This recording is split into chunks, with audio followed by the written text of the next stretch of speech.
arguably no railway is more historically important to the railway preservation movement than the Talyllyn Railway. Opened in 1866, the 2-foot 3-gauge railway was the first narrow-gauge line in the UK to operate steam-powered locomotives from the start, and also the first to be operated by volunteers as a preserved heritage railway from 1951. With such historical and cultural significance, it is astonishing that no model railway manufacturer has attempted to deliver any of the railway's fleet to the ready-to-run market. With a flourishing market of 009 products out there now, and technology becoming ever smaller, the pieces are now in place to rectify this. Bachmann stepped forth in August 2022 to take on the task, and announced in their US HON30 range, of all places, a model of number 1 Talyllyn. Why it wasn't a UK 009 release and announcement is a bit baffling. After a long, arduous wait, a Bachmann US import to retailer Tuteley Thomas finally brought this new model to UK stores earlier this month, for only £110, instead of the full £149.99 Bachmann have this listed for. And here it is, the first Talyllyn loco in ready-to-run form. The packaging is the same as that used for the Bachmann Thomas narrow gauge engines, but with a fresh skin, foreshadowing much. I went for the red livery as that's the one I felt looked most striking and intricate. The box includes some details on the HON30/009 range, as well as what can be expected, including authentic details and precise construction.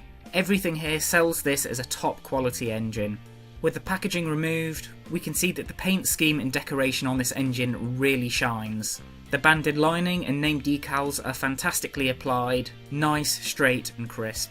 This is easily the best feature of the model, because there is one huge elephant in the room. It's no secret Bachmann used their Thomas Scarlowe tooling as the basis for this, albeit with the paint scheme changed and the face swapped out for a smokebox door. What they haven't done is lift anything else about the model to demote the toy-based nature. The cab detail is non-existent, with the interior being a flat surface. Far smaller, cheaper 009 locos have extensively detailed cab controls, but here you get nothing. This is a phenomenal oversight for a model aimed at the general modelling audience, instead of an established, child-oriented IP. As a result, the front cab windows are completely blacked out. How on earth is our miniature driver supposed to see? Trained ear and nose? While the body is die-cast metal, the, quote, authentic details are all features of the moulding, such as the handrail that appears welded atop the smokebox instead of being separately fitted. This also goes for pipework and lamp irons elsewhere on the model. Details such as lamps are included on the front and back of the engine, but they don't function. On the positives, we do get blackened, machined metal wheels with metal drivers, which is a quality feature. The metal tooling is doused in rivet detailing, and the buffer beams have a lot of intricacy to them despite being nothing more than metal buffers and a coupling hook. So, the decoration is great, but the feature's a bit naff. I'm sorry to say that I've got some quality issues to mention as well. The whistle, one of the few extruding features, is bent askew. There's also some paint splodges or damage on the inside of the back of the cab. The smokebox door filling in for the face is fitted flushly on one side, but not on the other. But most egregious of all is the plastic piston rods. With much of the model made of metal, this material choice seems to set this up as a weak spot in terms of overall model longevity. Plastic warps, it goes brittle, and that is the last thing you want in the key moving motion of the locomotive. It's also not painted, making the plastic look garish and obvious. Underneath, we can see the base plate, which has a bulge protecting the gear of the drive axle that reduces the overall clearance underneath. I was surprised to see that the pony truck is fixed and not kinematic, which in effect extends the rigidity of the wheelbase. As my layout is made of 009 Pico set track, which is the equivalent of N-gauge first radius, I'm crossing my fingers that this doesn't cause an issue. Bachmann don't state a minimum radius on their website for this model. International style hook and loop couplers are included, and these can turn from side to side. On the scales, Talyllyn comes in at 63 grams, roughly 10 times the weight of the Talyllyn slate wagons Bachmann do. The metal build certainly helps, so this should be a decent puller. The back-to-back wheel gauging comes in at 7.7 to 7.8mm. which is about right for end gauge, which has an average gauging of 7.65mm. Overall, this engine is well dressed, but stifled by shortcomings due to cost-effective origins. The quote authentic details are lacklustre or simply lacking, and the precise construction is solid, shaped metal for the most part. Let's get it on the track and see whether the promised smooth scale speed is a twist of the truth as well. To get the engine rolling along at a slow, steady pace, you really don't need to turn the controller up very far. On straight and level track, it runs freely and consistently in both directions. Let's test Talyllyn over some point work. Oh dear, that low hanging base plate seems to be catching on some of the point bar moulding. But it went over the first one. Attempt number 2. That was no better.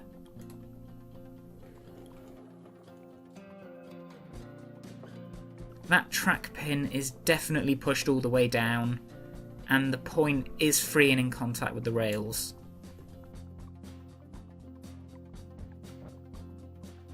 Third time lucky. No. Ugh. Here's Prince doing the run, without stopping or catching on the point work, so I think we can say the track is fine. Rheneas and Prince have gone over these fine in other videos.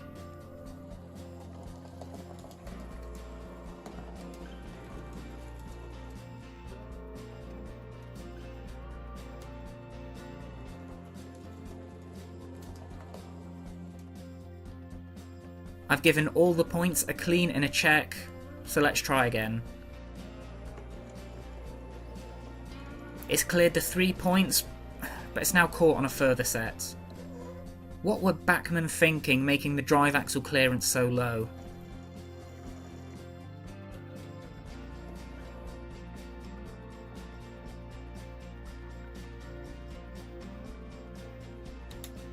With some speed and a jolt, Talyllyn does manage to clear the further set of points. After much time, I finally got Talyllyn going consistently over the point work.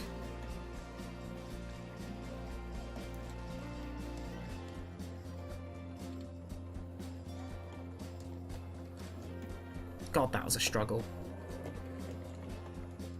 As with all of my engines, I'm going to send this little one around the narrow gauge loop and time it, so we can see just how well this performs at those scale speeds and just how well geared the motor is. Given the performance on this has been spotty so far, especially over points, this is going to be really interesting.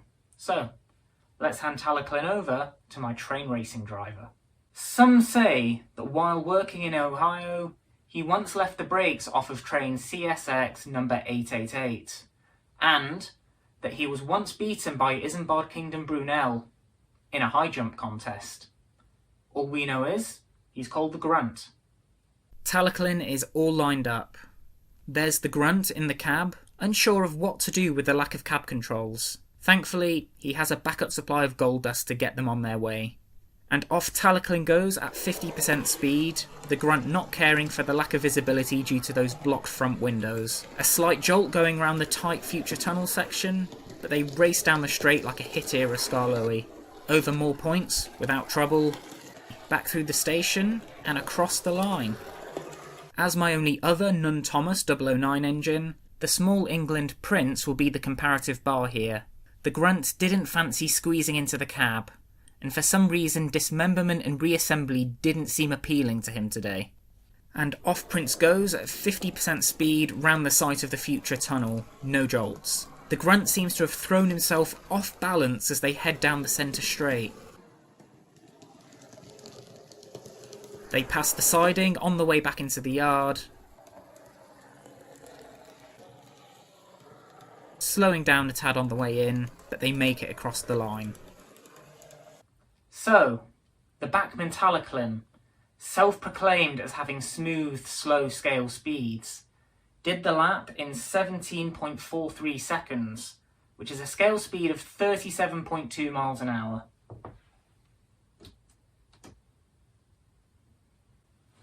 That means that this is 2 times faster than the maximum top speed I found quoted for the real-life Talyllyn, leaving another one of Bachmann's claims in ruins.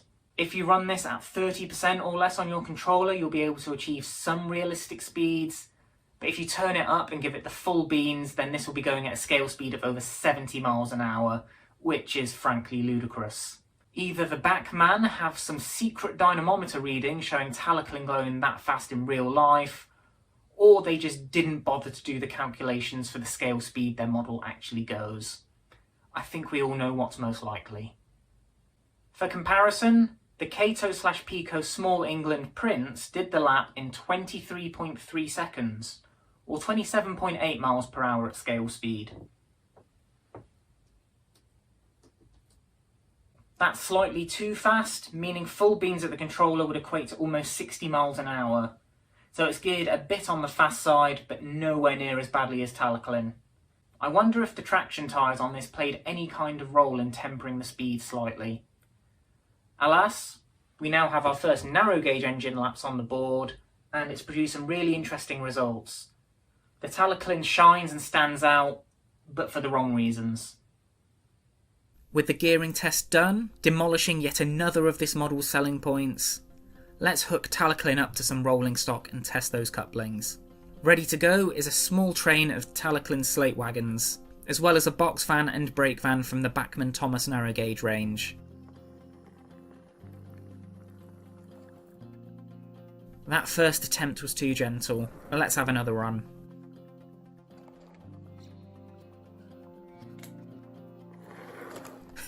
That rougher attempt almost derailed the 9-gram truck.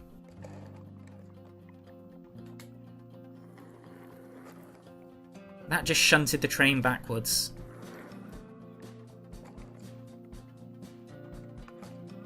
The loops can't even be stuck up to aid proceedings. I think the couplings are both slightly different heights due to different mounting mechanisms. 355 NEM Pocket versus International. In the interests of time and sanity, the hand of God comes to the rescue again. That's more like it. With the train ready, let's send it on its way.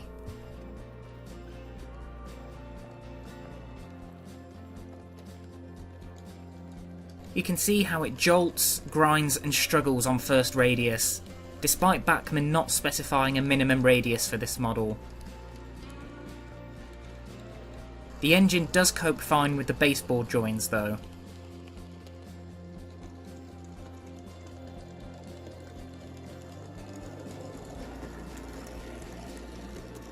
So what we have here is a stunning loco on the outside that doesn't live up to the same standard in most other departments. It's too fast, has performance hindering design choices. Oh, it's dropped its train. The hand of God is interfering on a third occasion now. The jolting over points and difference in coupling heights are likely the culprits here.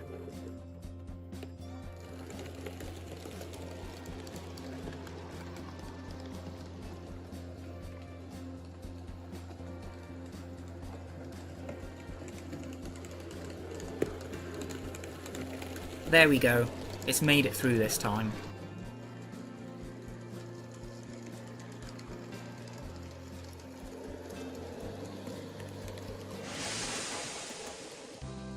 On to my final verdict. Decoration, this is a stellar job. The lining and decals capture the quaint Welsh identity of the real engine. Some minor paint splodging inside the cab aside, I love the decoration on this, so it gets the point from me. Details and features. This is where the model starts to fall down. The front cab windows are blocked, which would have been an easy thing to rectify. Smaller engines from Bachmann have also come with cab detail and fully painted controls, yet here the best you get is a flat painted surface. Besides that, there's not much else. No accessory pack, none functional lamps, no separately fitted parts apart from the wonky whistle. As such, the full potential of modelling the real-life engine doesn't seem to have been realised, especially for the full recommended retail price Bachmann have gone with. As lovely as the paint scheme is, I'm deducting the mark here. This is nothing more than a reskin of a coarser model designed for a different target audience. Quality. On the whole, this is okay on paper. The die-cast construction, metal wheels and metal drivers make this heavy for its size, which goes some way to determining performance. However, the wonky whistle, the minor paint splodges, unflushed smokebox door edge and questionable plastic piston rods all dampen proceedings. Taken together, with the long, rigid wheelbase, I'm dubious that this actually represents a quality engine. Perhaps I'm being harsh, but I'm not happy that so many minor issues and gripes exist. No quality point from me today. Performance. This is certainly a bit hit or miss, with all the misses coming from limitations in the design. Talyllyn just about manages first radius on available narrow gauge set track, but you can hear the wheels grinding and straining against the rails as the engine tries to get round. It can also be fine with points, but the hump on the base plate means it can catch. I can't see this coping well with any raised features between rails, such as modelled in set track or level crossings. The couplers required the hand of God to actually couple, and uncoupled of their own accord on occasion as the train went round the loop, again likely jolted free by the engine itself. If you're going to get one of these, avoid set track and use more gradual curves laid down with flexi track and track setting tools. The speed is fine if the controller is kept towards the lower end, but it's still geared very much like an engine aimed at children who want to race trains. The performance is passable here, but disappointing. I'm not giving it the mark today. And finally, on to price. At the full £149.99 recommended retail price, this is a blatant rip-off. It is a recycled tooling, so development costs should be somewhat reduced. Cheaper 009 gauge locos exist with cab detail and fully glazed windows, and the fact that Bachmann had the gall to sell this for £150 without these features is downright appalling. I'm glad I got this at £40 off for only £110, otherwise I'd feel shafted. I'm not counting myself as happy here with that price, but lucky I dodged getting completely ripped off. The price most retailers carry this for is as high as I'd advise spending on this loco. It's not premium, authentic or precise, despite what the box says. I can't give it the price point in good conscience. Overall, that's a surprising 1 out of 5, making this a model that's fine if it's free by my rating system. That's such a shame as I was really looking forward to this. It is a faithful reskin, but quality issues and a lack of updating for the wider modelling populace means it's not worth Bachmann's and even the retailers' asking prices. If you're after an easy model of Talyllyn out of the box, this is worth getting provided you plan your track work around it and you don't mind the missing features. So what do you think of the new Bachmann Talyllyn? Is it everything you hoped for, or do you agree it's a cheap cash-in on an existing railway's name? Let me know down in the comments. Thanks again for tuning in, and I'll see you in another video very soon. Take care.